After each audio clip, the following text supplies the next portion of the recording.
Hello, welcome to Pages and Pages. Today I want to talk about one of my favorite authors, G.K. Chesterton. That's him. So this is actually one of his poetry collections, but what the main thing I wanted to talk about was his book, the little short novella called Man Alive. Man Alive! Man Alive! Man Alive! So this is a book that is on my top 30 list.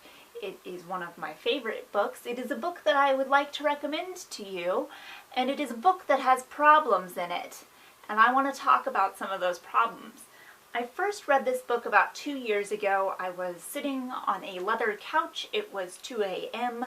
and I was sweating because it was really hot. And it was generally a very uncomfortable day to read it, but the story was so captivating that despite my discomfort, I continued reading. So this is a legal drama, but it's also a romance and a travelogue. If that doesn't get your interest, you probably like different books than I do, and that's fine, go read those. But this completely captured my attention the first time I read it through. My thought, the first time I read it, was, where has this book been my whole life? This is everything I ever wanted in a book, and it's really short to boot, so I can read it all the time. Fast forward to this year, I came into some birthday money, got it on Amazon. I sat down to reread it, and I did not finish it in one sitting.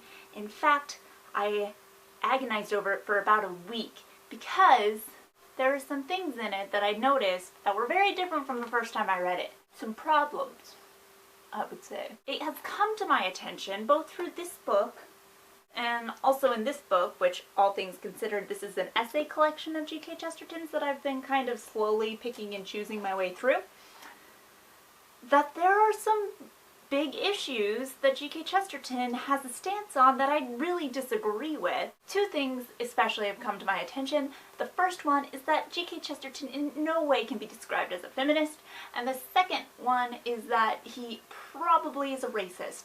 Actually is a racist. Those are two huge problems. But G.K. Chesterton is one of my favorite authors. So I wanted to walk you through my thought process about how I've come to terms with those problems and what good I still see in G.K. Chesterton's work. This is a classic example of your fave is problematic, right? So that's what I'm going to kind of work through. The first thing that I'm going to say is that those problems that I see are really there. I'm not going to try to twist what is actually in the text to fit modern opinion and try to make my favorite into something that they're not. I'm going to accept that those problems are actually present in the text, and I'm not going to try to defend G.K. Chesterton about those things because they're really there. But I want to give due credence that those problems are really there and that it's really something that should be addressed. I don't need to dismiss him outright for the problems because everybody has bias and opinion, and if I dismissed everybody for every problem, I wouldn't ever be reading anything. The second thing I'm going to do is going to be contextualize. Who is G.K. Chesterton writing for initially? And does that change the way that I perceive things because I may not be a part of that audience? Guess what? I'm not. He was writing at the turn of the century. He was writing for Englishmen. He was not writing for English women. He was not writing for American women. And he was not writing for American women from the future. He was writing for humans, maybe, but his perspective is that of an Englishman at the turn of the century and fits right into his own context. So the problems that I have with it are problems that modern day has with that whole century. That context is an important key to bring into this conversation. The third thing I'm going to do is think about the reasons that I do love Chesterton to see if they balance out my problems with Chesterton. I love Chesterton's idea of paradox and the way he builds the world around paradox and the way that he sees paradox as the answer and the way out.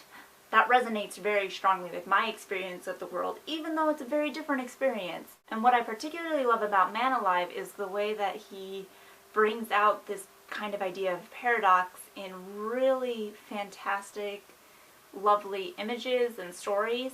You get a bigamist who's actually monogamous. You get somebody climbing down a chimney who is neither thief nor Santa.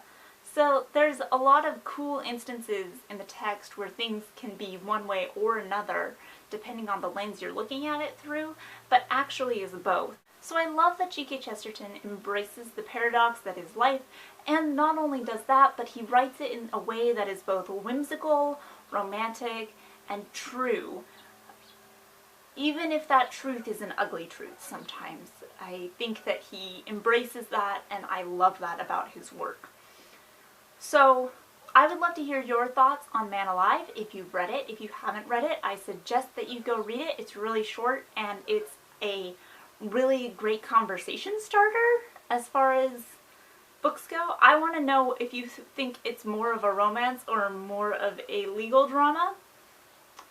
I want to know what you think of G.K. Chesterton, if you have problems with him, and how you've come to terms with those problems, or why you've just thrown him out the window entirely. I want to know a lot of things, basically, because I don't know. So that's it for today. I just wanted to throw out some ideas and thoughts about problematic faves. What is your problematic fave, and how have you come to terms with it? Thank you for watching. I'll see you next time. Goodbye.